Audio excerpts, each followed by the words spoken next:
A very good evening, everyone, and welcome to this evening's session number 5 with the amateur radio technician class. Certainly, we will go straight into the topics of the course to see where we are at. We are presently on the second topic of the curriculum, electronic components and circuit diagrams. Last class, we looked at the capacitor, what is an inductor. We looked at the battery. We talked about what a switch is.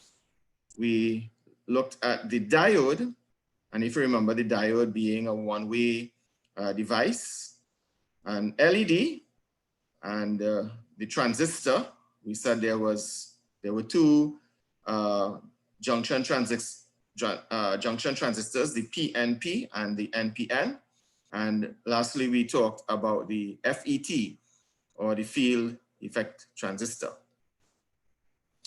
One question from the last class we got was to do with the LEDs. And the question was, what is the main advantage of going with LEDs over other types of lamps, such as the incandescent lamp as well as the fluorescent? Well, one of the main advantages with LEDs is the very high efficiency of those types of devices. In other words, you get more light with less power utilization. So it's a very efficient, cost-effective from a power perspective. So your electricity bill should be less for the equivalent amount of light. So that's one of the main advantages. Just thought we will add to the slide deck a little graphic to do with Ohm's Law. We looked at Ohm's Law during the last couple of sessions. We looked at the formula. And this is just a nice way of representing Ohm's Law. We had used a water circuit to describe or understand what an electric circuit is about. And this graphic here just shows that the voltage or the electromotive force pushes the current, which is the amps, and the resistance tries to prevent the current from flowing, right? So a nice little graphic there to visually illustrate the roles that volts, amps, and ohms, the relationship that they have. A bit of a funny graphic, but it should give a visual idea. So thought we'd add that to this slide deck. So I did promise last class that we will have some visuals on the different components that we looked at. So sometimes when we talk about components and it's very abstract, in other words, we haven't seen it, we haven't touched it, we haven't felt it, we don't know what it looks like. Well, it helps sometimes, depending on our learning styles, to see what something looks like. If we could touch it, even better yet. So on the screen, you will see what a capacitor looks like. This is a typical capacitor. It's really an electrolytic capacitor. And physically, if you look at a capacitor, this is what it should look like. Now, there are very much many other form factors or different ways that capacitors will look. But this is certainly one of the most popular form factors. And the symbol, as we learned, for a capacitor. So we show what it looks like and the symbol. Similarly, an inductor, we did say the inductor was sort of coil. I think we used an example as a slinky to describe what it might look like. Well, this is an example of a very basic inductor and the symbol for the inductor. Moving right along, we also talked about a battery. So this is what a typical battery might look like for your, as we say, torchlight or any other appliance that you may require a battery, right? This may be a D cell. And this is the symbol that represents a battery. We also talked about a switch. So again, switches comes in many forms and fashions, but this one here is a typical toggle switch that you will find on some appliances and devices. and the symbol for a switch.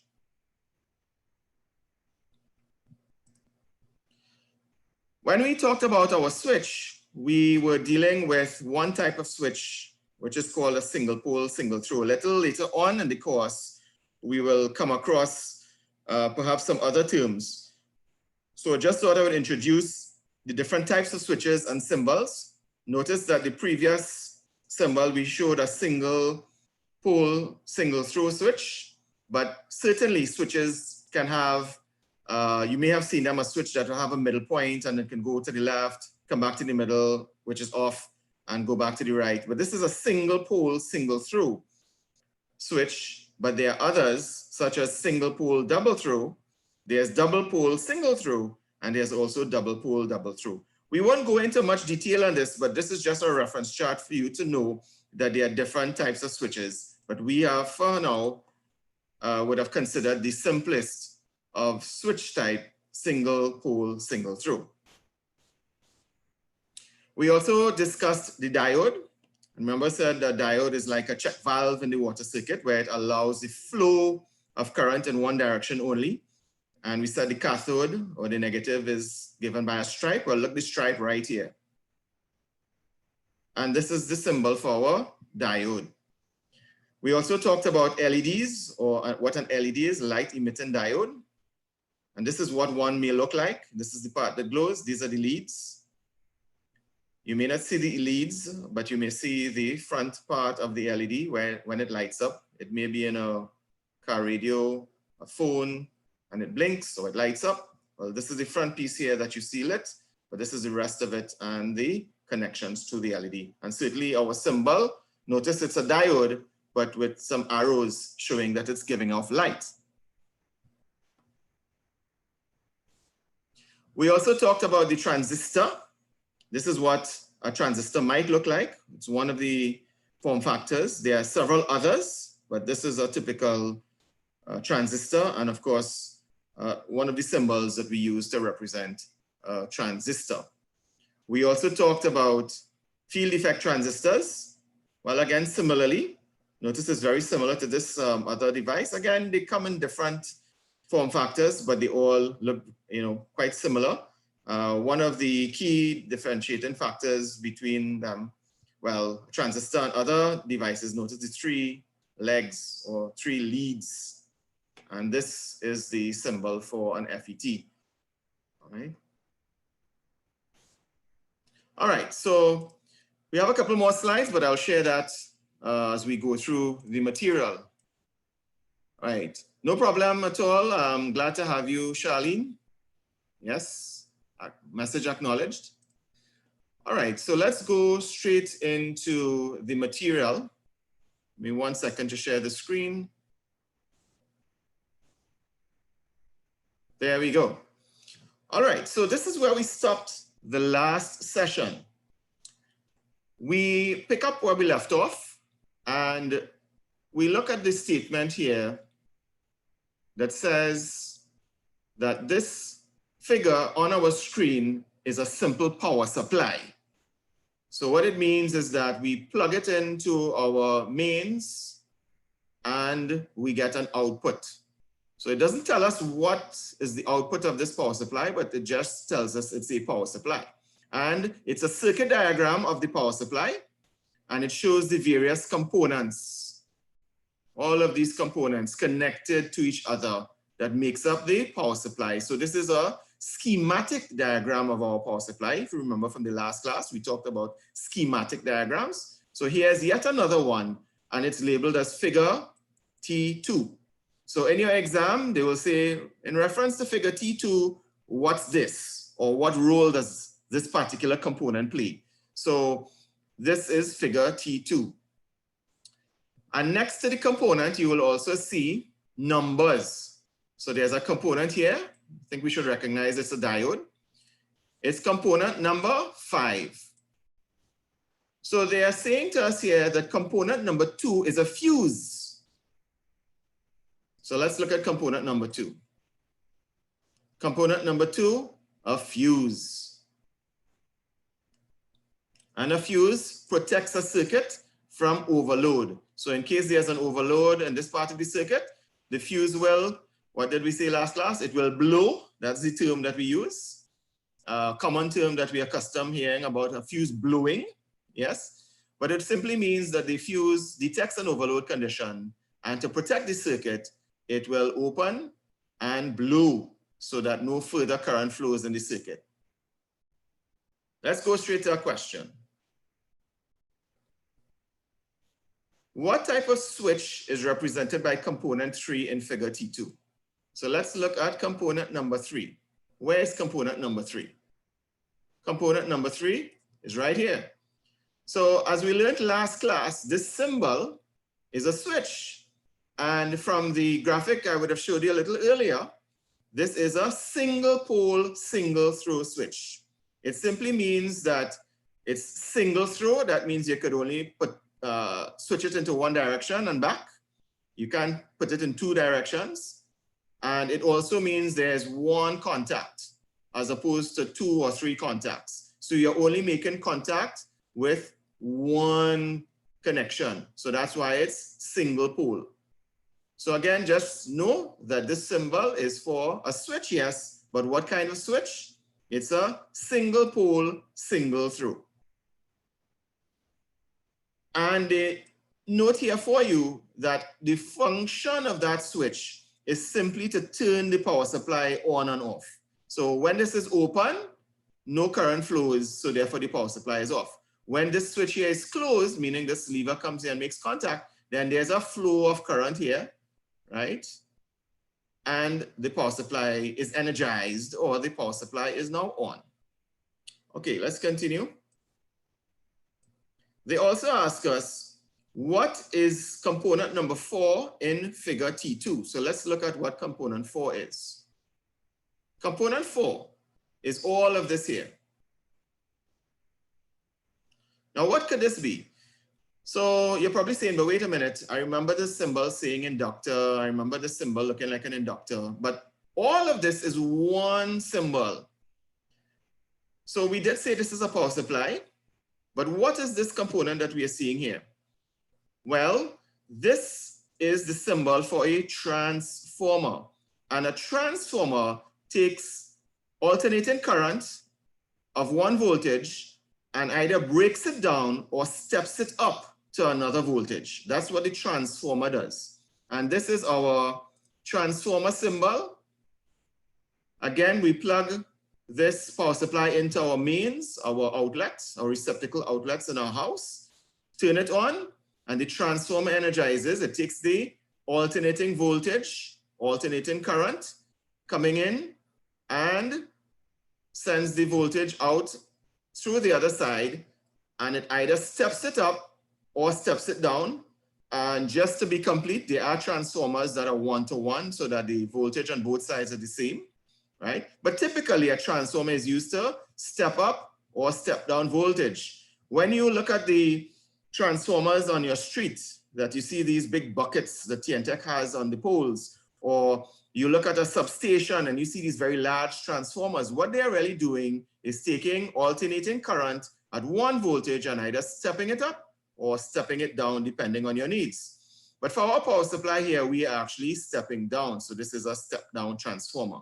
So just know that this symbol that looks like 2 inductors with 2 lines parallel in the middle is a transformer. So let's go to the question. What is component number 4? It's a transformer. It's not an inductor. It's not a capacitor. It's not a diode. It's a transformer. Let's go to the next question. What component is commonly used to change 120 volts alternating current, or AC house current, to a lower voltage or lower AC voltage for other uses? Well, we just talked around it. We did say that a transformer takes AC or alternating current and converts a higher to a lower voltage, or it could be used for a lower voltage to a higher voltage. So therefore, the answer that they're looking for to this question is also a transformer. Remember what a transformer does? It converts alternating current from a higher voltage to a lower voltage. So they tell us that component 5 is a rectifier diode. So let's look at what component 5 is. So component 5, last class we saw that this is a symbol for a diode. And remember a diode as being a device, a semiconductor that allows current to flow in one direction only. Similar in the water circuit, we are familiar probably with the concept of a check valve where water flows in one direction. Well, that's what a diode does. But this is a rectifier diode. The reason we call it a rectifier diode is that we are actually taking the current, the voltage here, and because it's a one-way, it's only allowing the current to flow in one direction, we are looking to make it into a DC power supply as opposed to an alternating power supply. So this diode is what converts that otherwise bidirectional current, right, that's going in two directions, and it's only going to allow it to flow in one direction. So we refer to it as a rectifier diode. It's rectifying the AC into DC, or it's rectifying the alternating current into direct current. Hence the reason we use the word rectifier when we describe this diode. But it is a diode, and it's usually capable of handling a lot more power.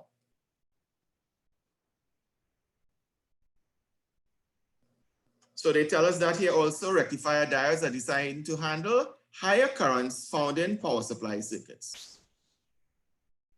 So let's go straight to the question associated with this.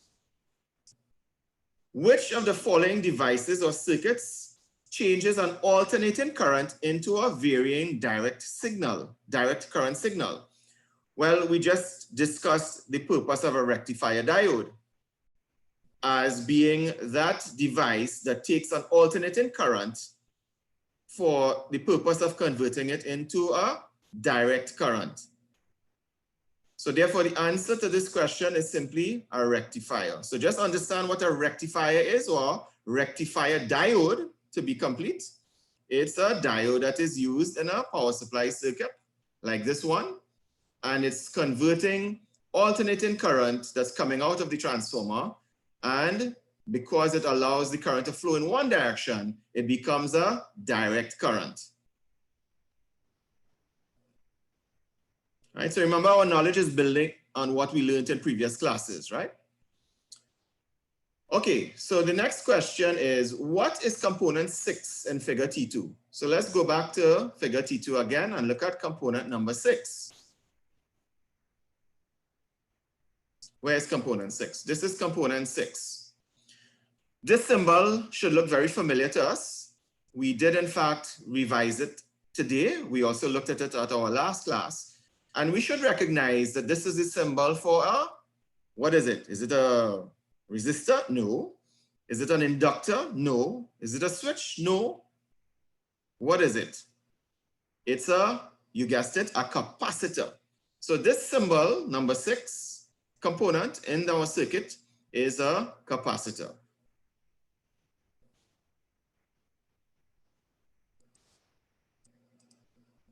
So that's the answer to this question. What's component number 6? A capacitor.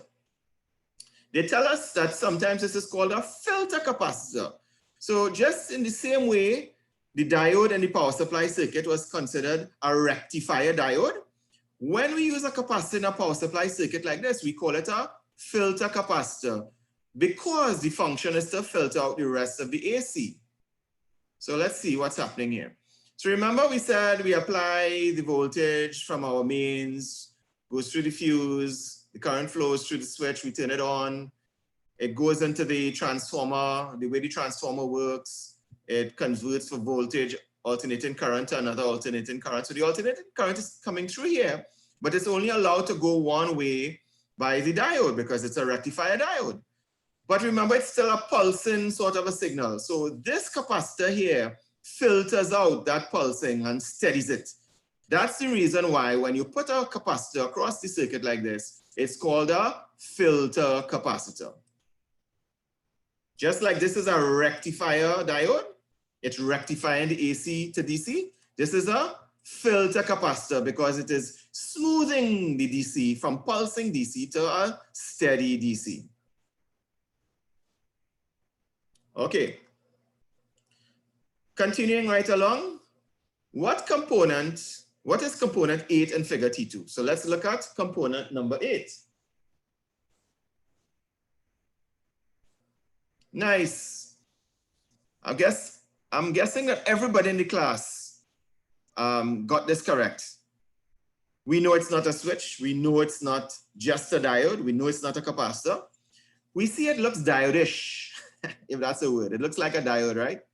But we know that it's not a regular diode. We are seeing these little symbols here suggesting it's giving off something. So what kind of diode is it? It's not just a regular diode. It's a light emitting diode or an LED. So therefore, component number 8 is an LED. Oops, there we go. Component number 8, LED, light emitting diode. And they just tell us that the LED in this circuit is a pilot light to tell us when the power supply is on.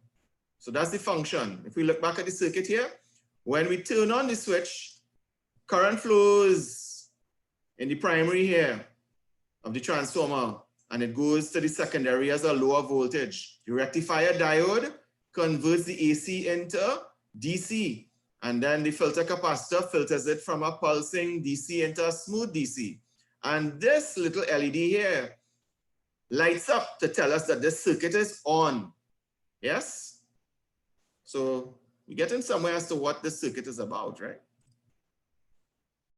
All right. Next question. What is component 9 in figure T2? So let's look at component 9. Component 9 is this device. So I'll pause a couple seconds to think about it. What is this device? What does it resemble? Well, it's not a capacitor. It's not an inductor, right? But we may say, but wait a minute, this looks like a resistor. You'd be correct. But it's not just any regular resistor. Notice this little symbol that is along with the resistor symbol. Something that could move or slide, right? So if it could move or slide, it's variable. So therefore, this is a variable resistor, sometimes called a potentiometer. All right, so let's see what is the correct answer. There we go. It's a variable resistor, and they tell us that the function of that variable resistor is to limit the output current of the power supply. So let's see how that works. So if the current is flowing this way, remember, again, we start off with the circuit, it's plugged in, you switch it on, the transformer gets energized, it converts AC of one voltage to a lower voltage, then the rectifier diode here takes it and converts it from AC into a pulsing DC. The capacitor here smoothens it. Remember, we said a capacitor is like a bucket, right? Or a pressure tank in a water circuit. So it builds up. So, you know, when this is dropping, this feeds back some. So it sort of smoothens the voltage, yeah? And this here, to come to the output, this terminal here is the output, the positive output terminal. It has to pass through this variable resistor. And we said resistors limit current, right? So it's a variable resistor. So therefore we could vary the output current by adjusting this variable resistor. So that's the function of this device here, to limit the output current. And this is your output here. This is the output terminal that you get from the power supply. All right. Here we have another, well, you could say we have a schematic in front of us. Looks simple enough. Just a couple of components. All right. Some interesting new symbols. Look at this one. What could that be? Right? Look, another one here. What could this be? Yet another one. What could this be? But you know what? Some of these symbols are not entirely new to us. They are similar to symbols we have learned before, but they have been modified. All right, so let's look at the material. They tell us this is a T3 is the output circuit of a transmitter. Transmitter, a radio transmitter. So some of you are probably guessing, well, if there's a transmitter, maybe this little thing here is an antenna then. Yeah, you'd be right. So let's go to the questions associated with this circuit. And it will tell us what the various components are. What is component 3 in figure T3? Component 3. Let's ponder a moment. Where have we seen this before? If you're thinking, well, it looks like an inductor, you would be correct. But it has this line with an arrow that could slide up and down here. So it's suggesting that it's variable. Just in the same way we had a potentiometer or variable resistor, one of the symbols, you know, we saw that this arrow means that it's variable. So if you were to guess that this is an inductor, but it's variable, you would be quite correct. That's exactly what that is. The answer to that question is it's a variable inductor. Yeah. So you should start to be seeing a pattern or some patterns develop in terms of these circuit symbols. When you look at it, it might look like Greek initially, but we are building some blocks. We're getting to the building blocks. You know, once you see that, you know, it's some kind of coil. Yes. When you see this part, you know, it's some sort of variable, or it could change or could be adjusted, you know. Yes. Let's go to the next question. We'll probably do 1 or 2 more questions before we take a 2-minute break. So let's look at it again and see what else we have here. Okay, they tell us that we have 2 variable capacitors in this circuit. All right, so 2 variable capacitors. Let's see where they. So the only thing on this circuit schematic or the schematic diagram in which there are 2, these 2 devices are the same, right? So they're telling us these are variable capacitors. But I'm guessing that most of us would have figured that out because we know these 2 plates together, the symbol is a capacitor, right? Sometimes this one leg is curved, right? We also know, therefore, this would be a capacitor, but we're seeing an arrow going through it. So what have we learned about when you have an arrow going through something or an arrow around it? The arrow tells us variable, right? It could change. It could go from high to low, right? Notice it's going up. So that is all that that means. This is a capacitor, but it's variable. So that's what they mean. There are 2 variable capacitors in this circuit. So let's go to the question. Oh, before we go to the question, the arrangement that we have here with these components. Now, these are the building block of electronics. We have capacitors, 2 of them, they are variable, so they can be adjusted. And notice we have an inductor. But guess what? This inductor is also variable. It's not fixed. All right, and then we have this other symbol here. It's an antenna. And just to be complete, this other symbol is the ground or chassis ground, all right, or return. If you're probably wondering what this squiggly line here means, it just simply means a continuation. There's something else that comes before it. We're not seeing the entire circuit. We are just seeing an output stage of a transmitter, all right? But this circuit here, they have told us before that this is the output circuit of a transmitter. So because we can adjust the capacitor here, and we can adjust the capacitor here, and we can adjust the inductor here, we say that when we adjust these values, we are tuning the circuit. Just like you have, those older AM, FM radios, where you have a knob that you could turn it to change frequency. You know, you go back in the day, you might use a dial to change the AM station or the shortwave station or even the FM station. You might turn it. What you're really doing is turning capacitors, you know.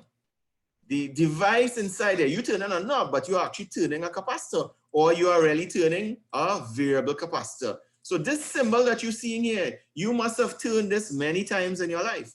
Nowadays, the newer electronics, is push buttons or voice command. You say, Alexa, play Bob Marley, and You say, Alexa, increase volume or decrease volume. Yeah, okay, volume control via audio commands, but old school, we are accustomed putting our fingers and turning a knob, and we are turning a variable capacitor. Sometimes we are turning a variable inductor. And when we do that, what do we say we're doing when we turning that knob on the AM radio or the FM radio? Do we not say we're tuning to a station? We're tuning the station. So therefore, if we're tuning the station when we're turning those knobs in the radios, and we know we're turning variable capacitors and we're turning variable inductors to tune, guess what? You see the circuit here? This is called a tuned circuit. So folks, you already know much of this, you know. You already intuitively know this material. It's just to relate what you know to these cryptic symbols that people come up with to represent these devices. But guess what? You know this already. You should already be comfortable with these concepts. So all we are learning here are these symbols that represent. So because this is a tuned circuit, it's tuning, but it's also filtering out. Just the same way when you tune your radio, you're going to a particular station. So you go 95.1 FM, or back in the day, you go to 7:30 AM or 6:10 AM. You're tuning to that radio station, but you are filtering out the others as well, because you're only interested in one station. You don't want to have your radio hear all 10 stations or 15 stations or 2 stations. You want to just hear one station. So you use this tuning circuit to tune to that station, and in doing so, the electronic filters out the other stations. So guess what? This is a tuned circuit, and the function is to filter. So let's go to the material question, and when we're finished here, we will take a break. All right? So they tell us here, which of the following is combined with an inductor to make a tuned circuit? All right, so we know we're dealing with a tuned circuit because we just said that this is a tuned circuit. And you have an inductor. What else do you need to make a tuned circuit? Well, this is the inductor. We know this is a tuned circuit. What are the other components inside of here? We see variable capacitors. So that is the answer. In addition to an inductor, we need a capacitor to make a tuned circuit. Let's deal with the next question, and then we can probably take a break, 2-minute break. All right, which of the following is a resonant or tuned circuit? So another term to describe the tuned circuit is to say the circuit is resonant. All right, so many terms to describe the same thing. We're using some technical terms, but it means the same thing. Resonant or tuned circuit.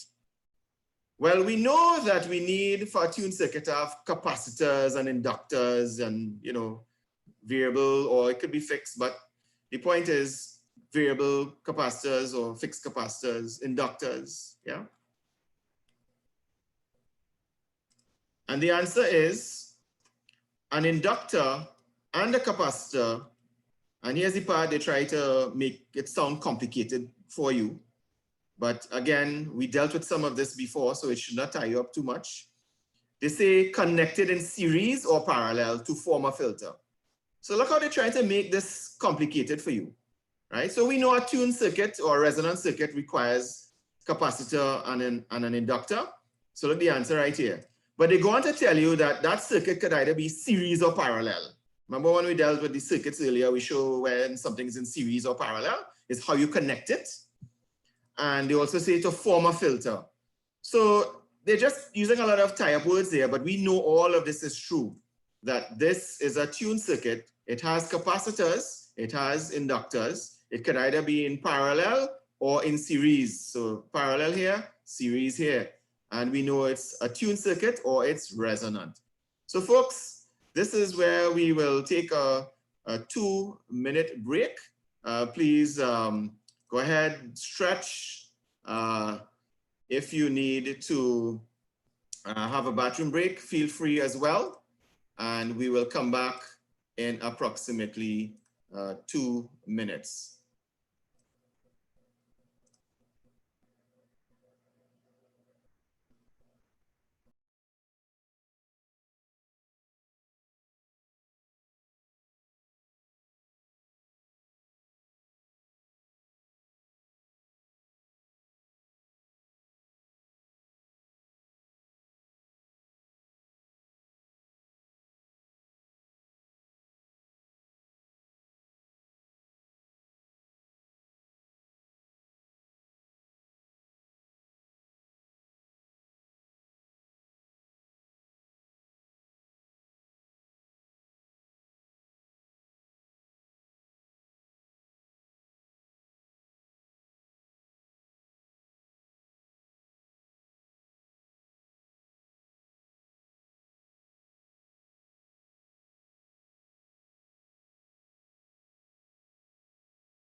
Okay, everyone, welcome back.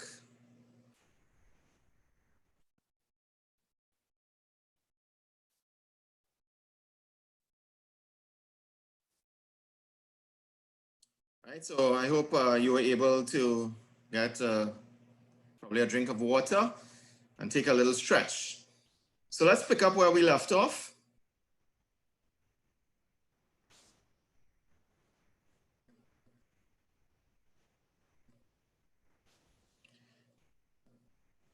Right. So, question, what is component number 4 in figure T3? Again, remember this is figure T3. And they're asking us about component number 4. So we did allude to it earlier, that this symbol is the symbol for an antenna. Very important to us as reactors, radio operators, soon to be amateur radio operators, or persons who are already amateur radio operators. Antennas are very important. And we will learn a bit about antennas in the following sections, the importance of antennas, the different properties of antennas. So anytime you see this symbol in a circuit diagram, it's an antenna.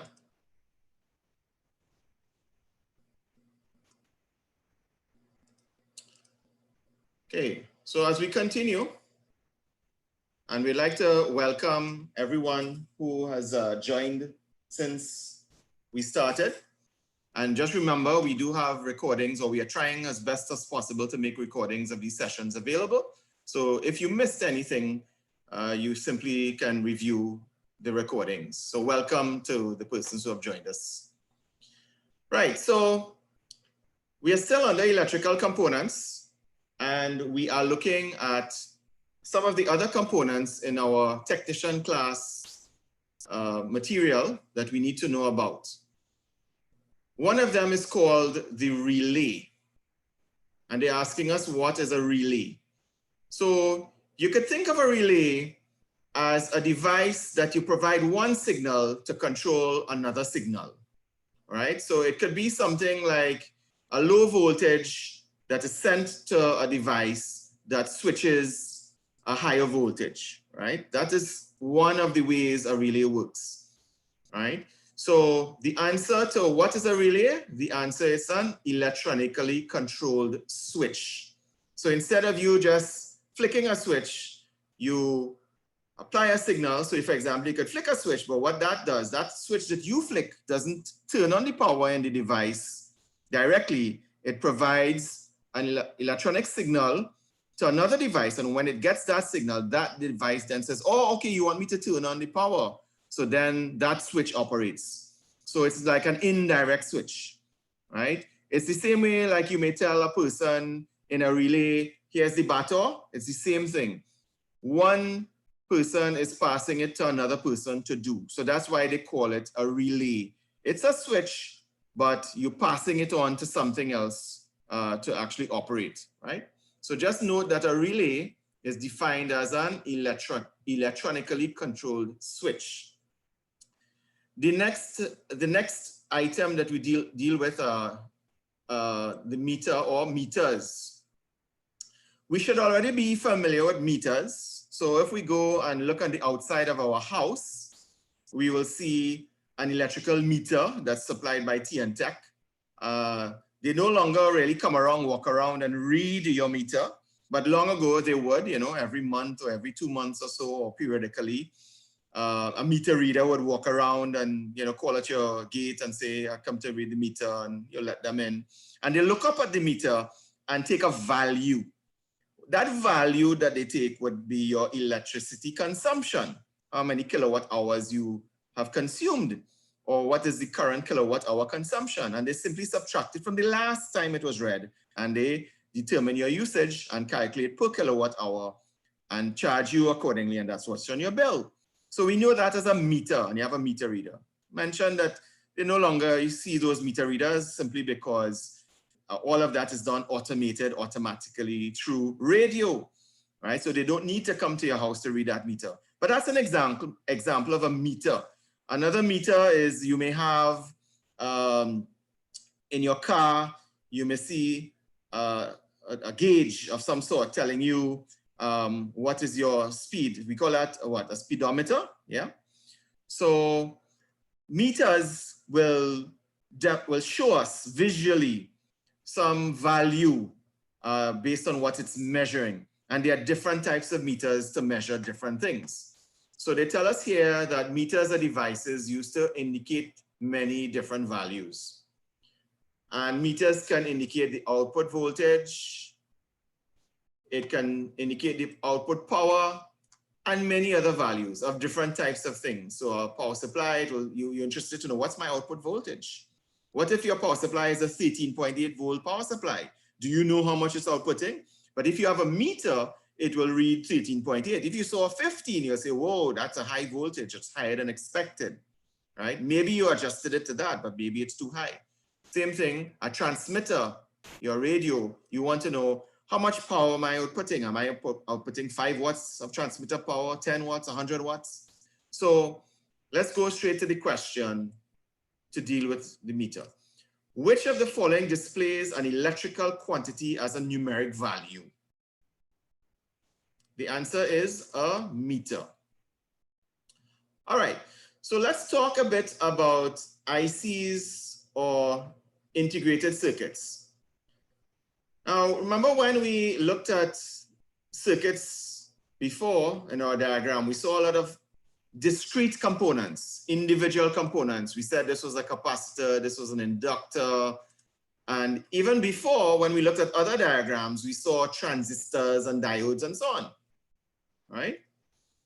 But there is something where we miniaturize, we make very small these components and put it on a chip, a piece of silicon. Now, again, bear in mind the word silicon, it's not silicone, right? So the substance, the material is called silicon. Silicone is something entirely different, right? So we talk about silicon. And on a piece of silicon, we can take all of these components, transistors and diodes, and pack thousands and thousands of them onto a very small piece of silicon. And when we do that, we call these integrated circuits or ICs.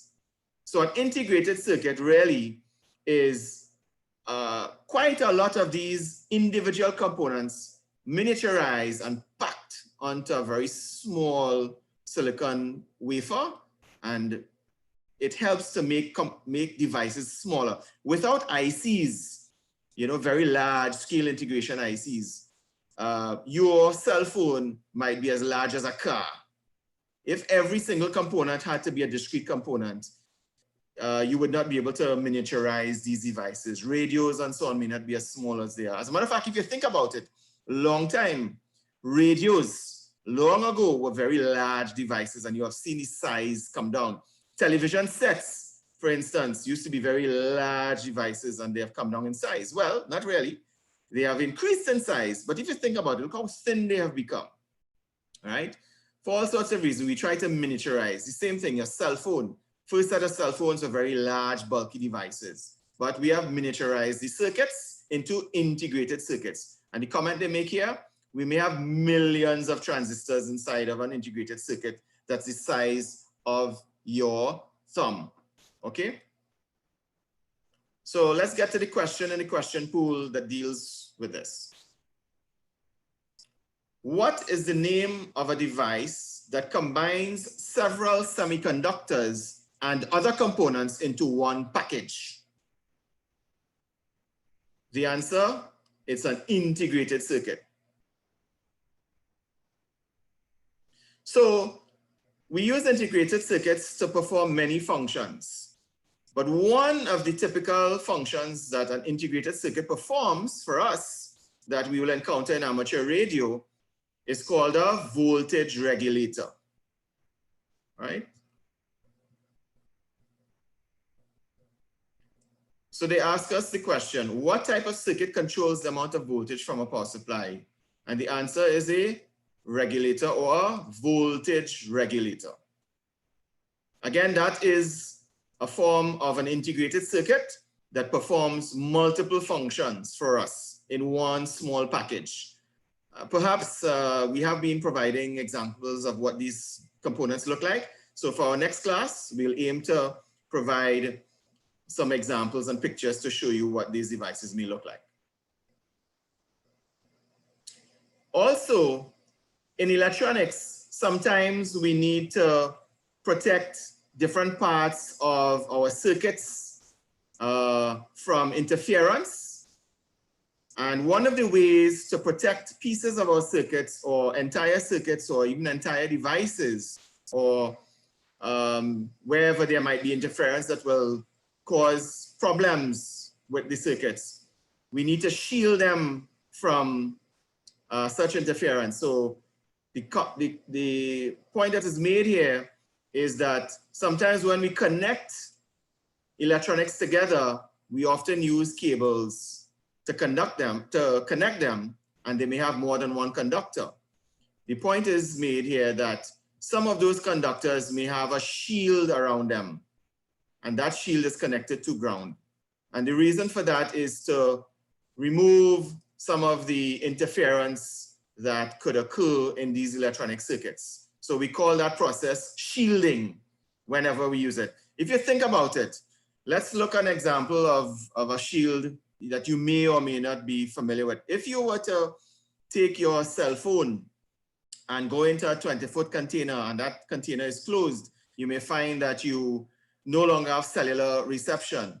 That is because that 20-foot container is metal all around, and it shields all of the radio signals that's coming in from the cell towers from getting to your cell phone, and vice versa. It shields the signal from your cell phone from going out. So that is a form of shielding, all right?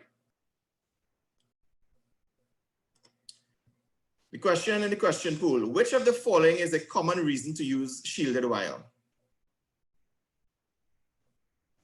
So give us a sort of complicated round the road answer here. It says to prevent coupling of unwanted signals to or from the wire. Again, observe the keywords here, unwanted signals. Anytime you hear unwanted signal, think, well, I need to shield from that unwanted signal so that unwanted signal does not cause interference.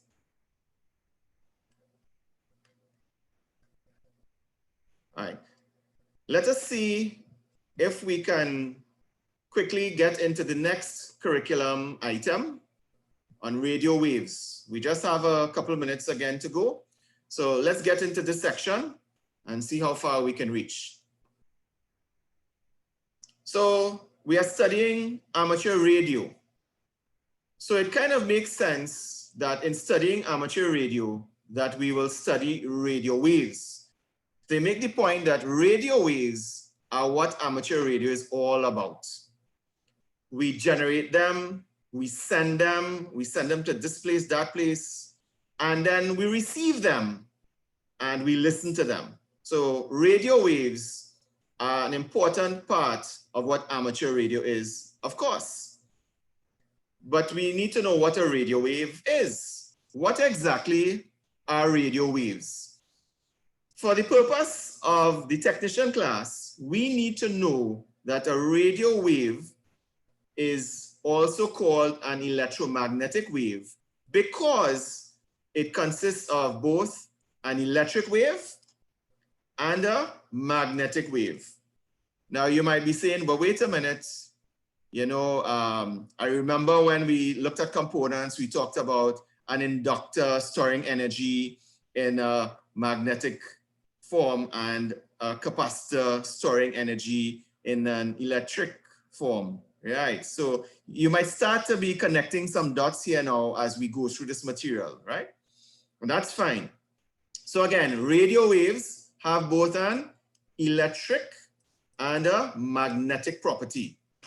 All right, so I'm mixing up how I say this, right? Because these are the ways that sometimes it will be presented to you. And even in the questions, they may ask the question using different methods. So radio waves, again, are electromagnetic waves. Look at the two words coming together, electro, then magnetic. So they're just simply take the word electric and magnetic and form one word, electromagnetic.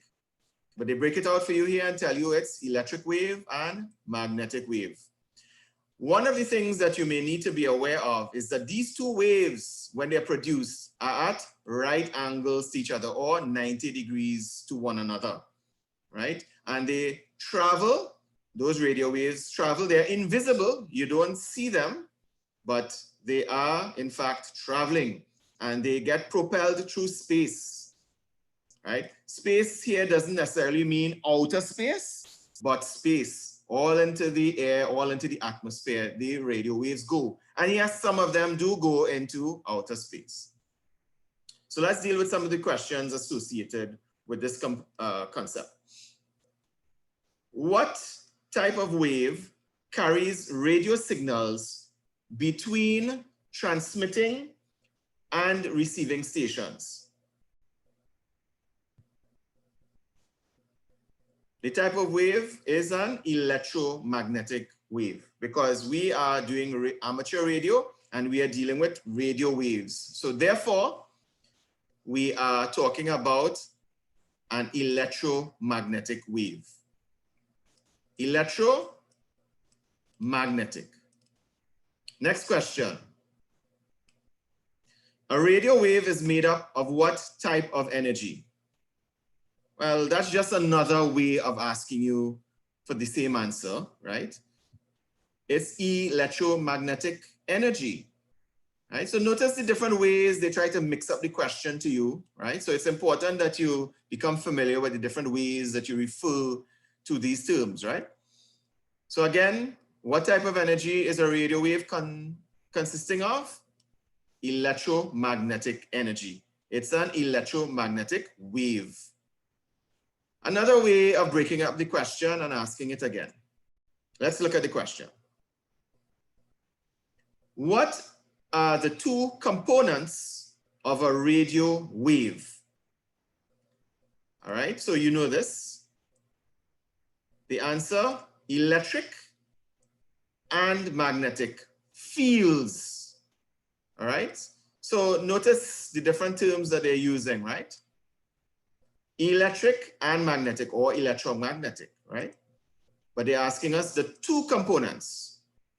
So the first component is an electronic wave or electronic field. And the second component is a magnetic wave or a magnetic field. So we came across this a little earlier in our sessions. We said that radio waves are measured in hertz, which is the frequency. And we also said, if you remember, probably from our first or second classes, we said that frequency is the number of cycles per second. How many times in a second does the wave go, right? We also said that the unit is called hertz, H-E-R-T-Z. That's the unit of frequency. So we would have said it's so-and-so kilohertz or so-and-so megahertz, all right? So just bear that in mind, please. Matter of fact, on your AM, FM radio, you will see frequencies given in hertz, all right? And on the FM band, for example, radio 95.1, FM is radio 95.1 watt. Well, not watt, but it's 95.1 megahertz, right? So just bear that in mind. That's the frequency. When you tune in your AM, FM radio, somebody will tell you, well, what frequency to tune to? What frequency is the station that you want to go to? 95.1 is the frequency, but it's 95.1 what? Not hertz, but megahertz, all right? Millions of hertz. And we abbreviate the hertz as Hz. Again, they make the point, 1 hertz is 1 cycle per second. So the other thing that we need to know about radio waves is the speed at which the radio wave would travel. So remember, they are invisible. We can't really see them with our eyes anyway, but we need to know that radio waves travel at the speed of light. What is the speed of light? 300 million meters per second. Or you could say 3 by 10 to the power of 8 meters per second. 300 million meters per second is the speed of light. So that is approximately the speed of a radio wave. So if you're thinking a radio wave that's leaving from a broadcast transmitter to you, or if you have a handheld radio in your hand and you're transmitting, what is the speed of that radio wave? It's 300 million meters per second. So let's deal with the question and the question pool associated with that, and we will wrap up here for today. The question is, how fast does a radio wave travel through free space? How fast? Well, we just mentioned that number, or what it represents. So the answer we're looking for is at the speed of light. How fast does a radio wave travel through free space? At the speed of light. Let's look at another question in this regard. What is the approximate velocity? And velocity is another word that they use sometimes to mean speed. All right, we won't get into the technical differences between speed and velocity, but sometimes they will say the velocity of something. They're just trying to ask you the speed. What is the approximate velocity of a radio wave as it travels through free space? Well, we know it's at the speed of light, but what is the speed of light? 300,000 meters per second. Again, in scientific notation, that is 3 by 10 to the power of 8 meters per second. Okay. What is the name for the distance a radio wave travels during one complete cycle?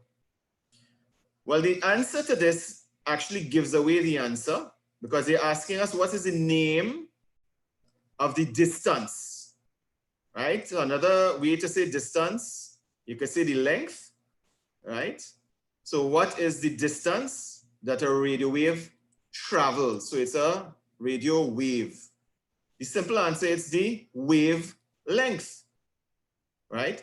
One cycle, it travels one wavelength. What is the name of the distance the radio wave travels during one cycle or one complete cycle? It's called the wavelength. So once you have that wave produced, the length of it, how far it goes in one cycle, is called the wavelength. All right. So we will stop here for now, for today.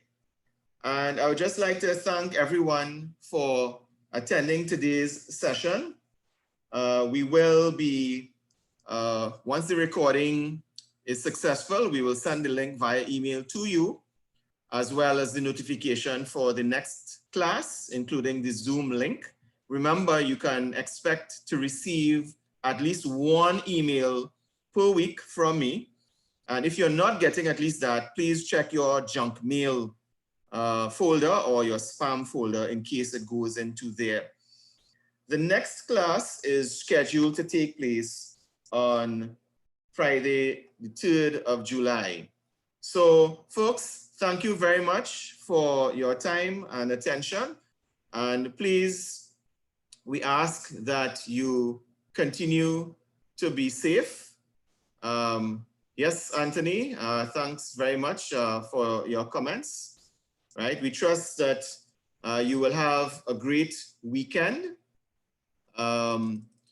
We ask that you, if you have missed any of the previous sessions, or you would like a refresher for any of the previous sessions, please feel free to review any of the recordings. Again, particularly important because some of the material builds on previous concepts that you should go through the prior sessions to see what we discussed. I will be attempting to revise as we go, but there's so many concepts so that we'll just be touching lightly. Again, for those who might have just joined our class, please note that we are taking the exam focused approach to the amateur radio technician classes. So we are lightly touching the theory and we are going straight to the questions in the question pool, and we are focusing on what the right answers are. You would have in your email all of the support material, including a syllabus document with a lot of good graphics and further explanations to all of these questions. You have the entire question pool as well that includes all of the questions plus the answers, the right answer and the distractors. So you can read those as we do the question pool questions. Remember the item in brackets after each of the questions, for example, T3B04, that is the question pool number. So if you want to go and look at the wrong answers or what we call the distractors, you simply reference that number and you can search for it in the document. It's very easy if you open the PDF on your computer. Control F means control find, and you can type in T3B04, enter, and it will find in that PDF document the question. So you don't have to go through page by page by page to find out. Also, the question pool numbers are sequentially numbered. So just a little tip for you in terms of studying. In the class, we will be just going through a bit of the theory, the question and the right answer. But you may want to look at what the distractors are so you can see what are some of the alternative answers or the wrong answers that they're providing to you. All right. So also early on in the first session, we did provide some links to practice exams. At this stage where you are, if you want to get your feet wet, you can feel free to click on those links and generate a practice exam for yourself to see where you might be. Maybe with the information that you have already and some background knowledge, maybe you might find that you can pass one or two of these exams. It's not impossible. I don't think, well, I'm just about quarter way through the material and, you know, I don't know enough. You can still take a stab at it and see what the questions look like and what the real exam will look like. So folks, that's all for today. Thank you again so much. All the best. Be safe. Have a good weekend and do have a good night. Thank you very much, Margaret. All the best.